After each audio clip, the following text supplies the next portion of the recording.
Alors, est-ce que tu peux nous dire quelles sont les fonctions, que tu en parlais justement, ou tu m'as tendu la perche, quelles sont les fonctions métaboliques dans lesquelles intervient le tryptophane, justement?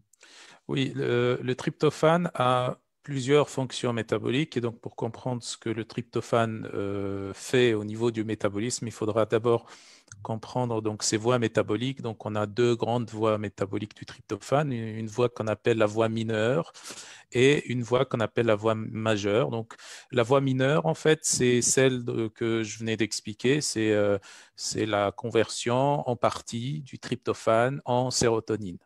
Donc, tryptophane, ensuite 5-hydroxytryptophane ou 5-HTP, ensuite ça donne la sérotonine. Donc ça, c'est la première voie et c'est une voie très importante parce que c'est une voie qui va nous permettre ou qui va se passer principalement au niveau du cerveau. Donc à ce moment-là, ça aura des effets anti-anxiogènes, antidépresseurs, des effets régulateurs de l'appétit, etc. Et on a la même voie aussi au niveau de l'intestin, parce qu'on a aussi de la sérotonine intestinale, sauf que les deux, la sérotonine cérébrale et la sérotonine intestinale, n'ont rien à voir l'une avec l'autre. D'ailleurs, ils ont des interprétations différentes. Maintenant, dans cette même voie qu'on appelle la voie mineure, ou ce qu'on appelle aussi en biochimie le catabolisme à noyau fermé, donc catabolisme à noyau fermé ou voie mineure du tryptophane, c'est cette voie-là de la sérotonine. En plus de cela, on a donc dans la même voie, au niveau du microbiote, donc le tryptophane qui est converti en métabolites. Donc ces métabolites, c'est les indoles et les scatoles. Et ce sont en fait des molécules qui donnent l'odeur au sel, en fait, aux matières fécales. Donc ça, c'est la première voie qu'on appellera la voie mineure. Maintenant, on a aussi une voie majeure. Et donc, la voie mineure et la voie majeure, c'est juste par rapport à la quantité de tryptophane qui se convertit. Donc, tout simplement, le pool de tryptophane est divisé en deux. Une petite quantité qui se convertit en sérotonine et une grande quantité qui va se convertir notamment en forme bioactive de vitamine B3. Donc, cette forme bioactive, c'est le NAD+, donc le fameux NAD+, NADP. Donc, ce sont les deux formes bioactives de la vitamine B3.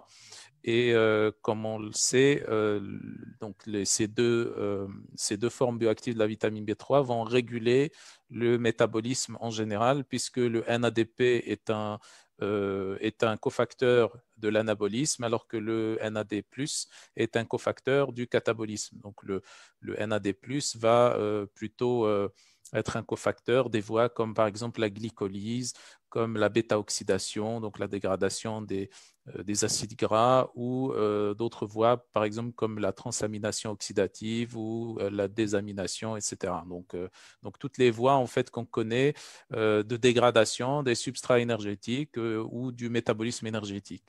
Donc ça c'est donc disons la principale partie ou la principale partie du tryptophane qui sera convertie en forme bioactive de la vitamine B3. Donc et puis, on a sur la même voie, sur cette même voie majeure, aussi une partie du tryptophane qui va se convertir en ce qu'on appelle l'acétoacétylcoenzyme A. Donc, l'acétoacétylcoenzyme A, comme son nom l'indique, c'est un précurseur de l'acétylcoenzyme A. Donc, l'acétylcoenzyme A, qui est un carrefour métabolique qui permet de passer du cytoplasme, donc de passer le pyruvate issu de la glycolyse du cytoplasme vers la mitochondrie, donc vers le cycle de Krebs. Donc c'est un carrefour métabolique énergétique extrêmement important. Et donc, on l'obtient, donc le précurseur de l'acétyl-CoA, qui est l'acétocoenzyme A. Donc, on l'obtient en partie à travers donc, cette voie de dégradation du tryptophane. Okay. Et puis, on a aussi au niveau du cerveau, d'autres métabolites qu'on peut avoir à partir du catabolisme du tryptophane, comme l'acide quinolénique, par exemple, ou l'acide quinurénique, par exemple, ou d'autres métabolites qui sont neuroprotecteurs. Okay. Et puis, une autre fonction, ou l'une des fonctions principales, c'est la biosynthèse de protéines, puisque le tryptophane rentre dans la biosynthèse de à peu près 1% des protéines synthétisées par les cellules. Donc le tryptophane, il faut bien le signaler, c'est l'un des acides aminés essentiels, mais aussi l'un des acides aminés les plus rares par rapport aux autres acides aminés.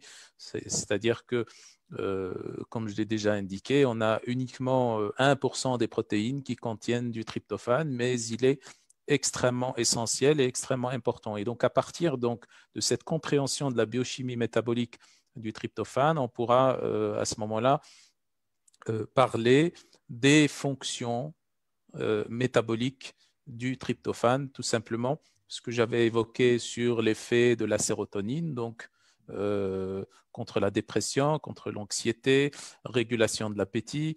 La sérotonine elle-même est un précurseur de la mélatonine, donc régulation du sommeil, également la production d'une bonne partie de la vitamine B3, avec donc toutes les fonctions de la vitamine B3 qui participent au métabolisme énergétique, au fonctionnement du système nerveux, etc. Également, donc, le métabolisme énergétique tel qu'il est ou l'anabolisme grâce à l'NADP, quelques molécules aussi neuroprotectrices également. Donc, tout ça fait partie des fonctions du tryptophane et c'est extrêmement important d'avoir un taux de tryptophane suffisant ou un apport suffisant de tryptophane au niveau de l'alimentation, vu qu'il n'est pas synthétisé par l'organisme.